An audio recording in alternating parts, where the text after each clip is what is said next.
मेरा नाम गोविंद राम है और गांव कंडो फगड़ है और एज मेरी 45 साल है और पोस्ट ऑफिस कांसर है।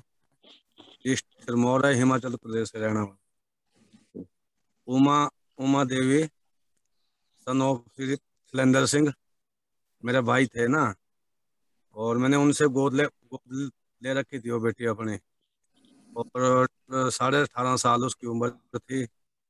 18 साल 3 महीने थी उसकी उम्र। और ठीक है। बेटी मेरी +2 कर गई थी, स्कूल में +2 कर दिया था उसने। अच्छा। उसका सपना था सर भाई मैंने अभी कॉलेज करना है और साथ में ग्राउंड ग्राउंड भी निकालने हैं, और उसका आर्मी में जाने का सपना था सर, या पुलिस पे जाने का सपना था उसका सर। वो अधूरा रह गया अब।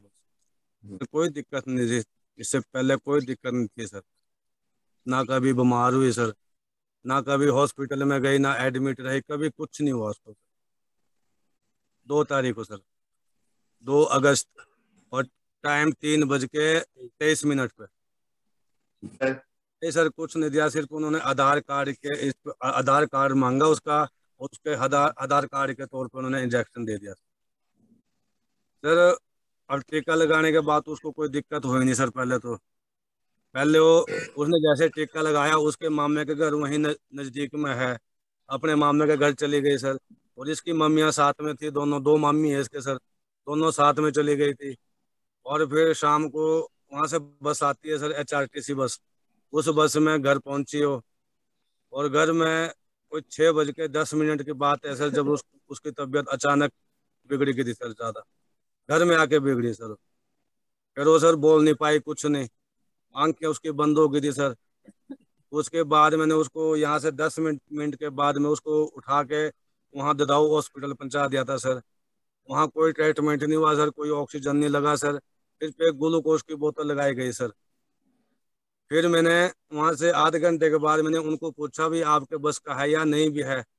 बोले आप नाहन चले जाओ, हमारे बस का नहीं है, हम आपको रेफर करते हैं नाहन के लिए। फिर मैंने 108 को पूछा उनसे, मैं कहा जी 108 के लिए दे दो हमारे को 108। बोले जी 108 1 घंटे के बाद आएगी। फिर हम अपनी गाड़ी लेके चले गए सर। फिर रास्ते में जाके हमने फिर 108 को नाहन के लिए फ़ोन किया सर। फिर नाहन से 108 आ गई। फिर हमारे को रास्ते में मिली सर, फिर हमने उसमें ड्रॉप कर दिया उनको। और जाते जाते सर उन्होंने कोई ऑक्सीजन नहीं लगाया सर। फिर नाहन से कोई 3 किलोमीटर पीछे सर उसने लंबे लंबे सांस लिए सर।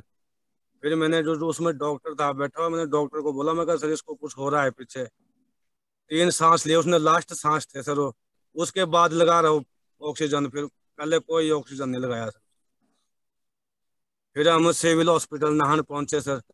उन्होंने चेकअप किया, 15 मिनट के बाद मेरे को अंदर बुलाया। तो उन्होंने बोला, बोले आपको कोई रास्ते में इसको कोई तकलीफ तो नहीं हुई? तो मैंने उनको बोला भाई इसने लंबे लंबे सांस फेरे 3 बार।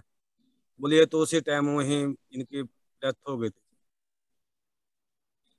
सर। 2 ही तारीख की बात है सर वो। 3 बजे वैक्सीन लगा और 6 बजे उसकी तबीयत खराब हो गई सर।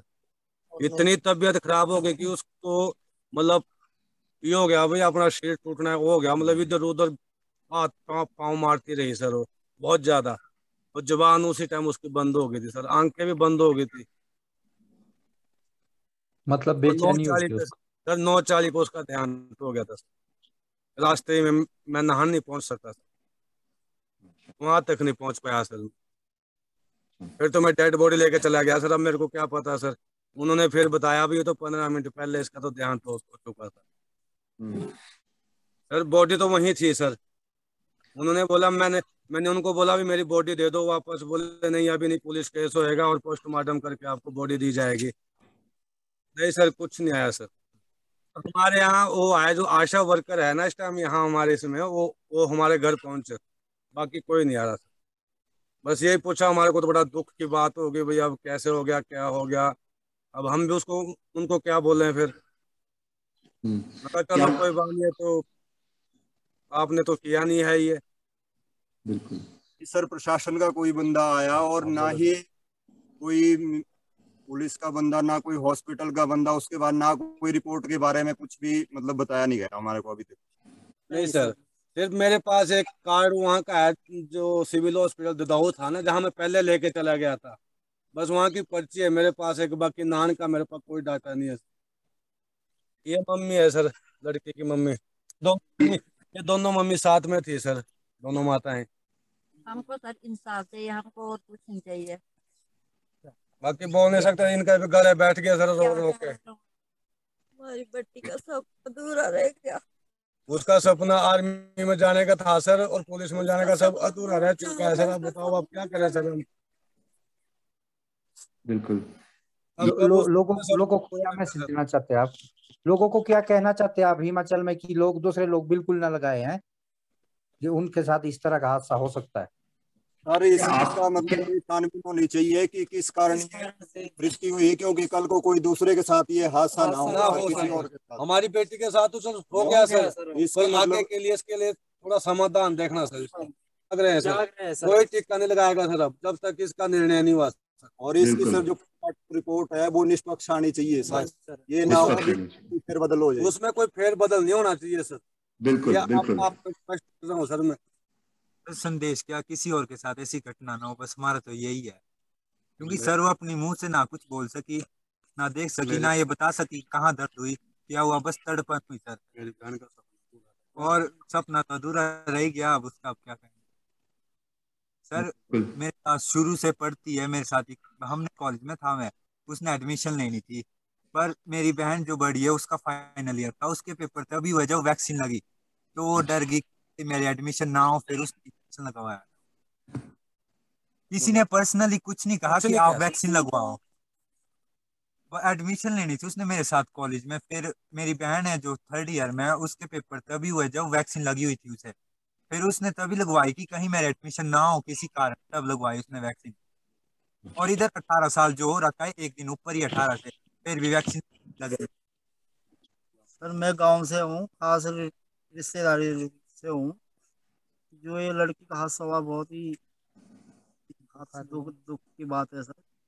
और इसके बारे में अच्छी तरह से छानबीन की जाए, ताकि दूसरा बंदा नहीं कोई इस गलती को आगे किसी को नहीं ऐसी चोट लगे। तो सर ये बिल्कुल। रिक्वेस्ट हमारी सब लोगों की, गाँव की तरफ से भी, ताकि थोड़ा सर ऐसा होना चाहिए, कम से कम जैसे कोई वैक्सीन लगाने जाए तो उसका बीपी चेक हो, कम से कम कुछ ना कुछ हो सर। क्या पता होता है किसको सर, कौन गया चेक कराने पहले।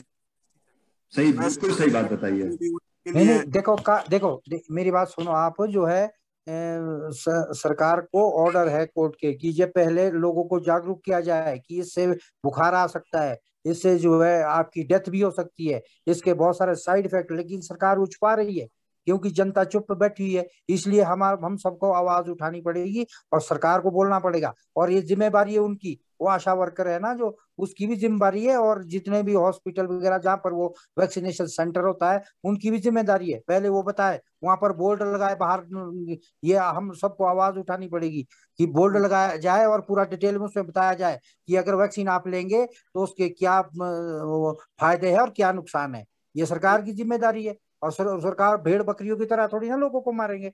अब लोग जागरूक होने लगे, इसीलिए हमने जो है ये काम शुरू किया है। और ये सरकार को हम उसको बताएंगे और उनको भी बताएंगे, उनके ऊपर मुकदमा ठोकेंगे। चलो बताइए अब। सर वहां से इंजेक्शन लगा के हमारे घर आई, रोटी खा के गई, और 6 बजे मुझको फोन आ गया अभी उसकी तबीयत खराब हो गई। मैं भी घर आ गया था, फिर वहां से जुदा हो गए। बाकी क्या सर, इंसाफ चाहिए भी हमारे को। ठीक है सर, फिर हमारे को तो इंसाफ दवा दो आप, बस हम आपके साथ है बस। इंसाफ सर, और अभी तक कोई प्रशासन का बंदा यहाँ ये पूछने, हाल चाल पूछने नहीं आया घर में कि क्या हाल है विकास के, क्या कुछ है। यहाँ कोई भी बंदा, ना कोई एमएलए, ना कोई डीसी, कोई 6 दिन हो 6 दिन हो गए गए। सर पूरे।